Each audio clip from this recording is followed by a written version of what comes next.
आज सबसे पहले तो बहुत ही मीडिया के साथियों का मैं शुक्रगुजार हूं कि आज बल्लभगढ़ प्राइवेट स्कूल एसोसिएशन के तत्वाधान में ऑल एसोसिएशंस ऑफ हरियाणा की एक मीटिंग का आयोजन विश्वकर्मा स्कूल जो हमारा है बल्लभगढ़ में त्रिका कॉलोनी में, यहाँ हमने एक मीटिंग आयोजित की है जिसमें वन स्टेट वन यूनियन के एक प्रधान हैं, फाउंडर प्रेसिडेंट है भाई सुमित चावला जी मेरे साथ में, और उनके साथ ही हमारे महामंत्री सतीश जी, भरत शर्मा जी, जेपी अग्रवाल जी और मेरे सारे फरीदाबाद के शिक्षाविद यहाँ इसे मेरी शॉर्ट नोटिस की मीटिंग पर आमंत्रित हुए। तो मैं इसमें ये कहना चाहूँगा कि आज एक करंट मुद्दा है हमारा सभी का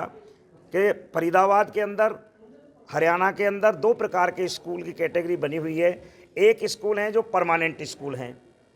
जिनको स्थायी मान्यता सरकार की तरफ से मिली हुई है। दूसरे स्कूल ये हैं कि जो कुछ स्कूल अस्थायी मान्यता हैं जो पुरानी 2003 की नियमावली थी उससे वो स्कूल चले आ रहे हैं, जिन्हें सरकार एक एक साल के लिए एक्सटेंड करती आ रही है। तो आज उन्हीं के मुद्दे पर हमने सब भाइयों का विचार लिया है। जितने भी जितने स्कूल संचालक से, चाहे वो होडल से आए, चाहे रोहतक से आए, चाहे फरीदाबाद से, उन्होंने सबने अपना विचार हमें दिया है और सबका एक ही मत है कि जो हम हर साल एक साल के लिए मांग करते हैं सरकार से, आज उसमें हमने संशोधन किया है कि हम एक्सटेंशन तो इस साल चाहेंगे ही, लेकिन हम चाहेंगे कि ये सारा संकट एक बार ख़त्म होना चाहिए कि जब 23 साल से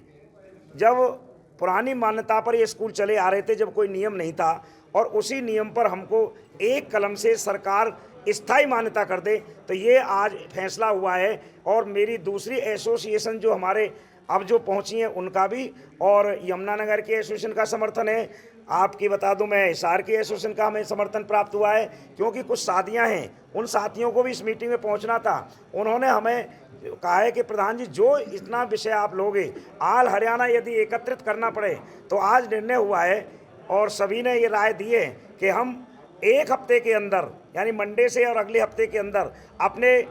5 विभागों के मंत्री मूलचंद शर्मा जी, उनको मिलेंगे, उनसे इस गुहार को लगाएंगे। आपका फरीदाबाद का सारा मीडिया वहाँ होगा। उसके साथ हरियाणा के शिक्षा मंत्री जो हमारे कंवरपाल गुर्जर जी हैं, जो हमारी सारी बातों को अच्छी तरह से सुनते हैं, हर साल हमें एक्सटेंड करते हैं। हम कहेंगे कि एक्सटेंड के साथ साथ हमें परमानेंट इलाज चाहिए, क्योंकि उस समय जब ज़मीन का कोई शर्त 2003 में नहीं थी, तो क्यों ना इन्हें एक साल एक मुश्त इन्हें परमानेंट कर दिया जाए। और एक विचार आया है, क्योंकि सरकार ने एक लेटर निकाला था, मैं आपके संदर्भ मीडिया के माध्यम से सीएम साहब तक और शिक्षा मंत्री और मंत्री जी तक बात पहुंचाना चाहूँगा, क्योंकि उन्होंने एक लेटर निकाला था जो 10 साल की मान्यताएं जिनकी परमानेंट हो गई हैं। हमने बहुत जोर से 150 लोगों को मिलकर के मंत्री जी को ज्ञापन दिया था और एक हफ्ते के बाद वो लेटर वापस हुआ और उस लेटर की जगह उन्होंने एक अंडरटेकिंग लेने के लिए कहा है कि जिनको 10 साल हो गई हैं, और उसमें 3 लाइनें लिखी हैं कि आपकी प्लेज मनी चेंज नहीं होगी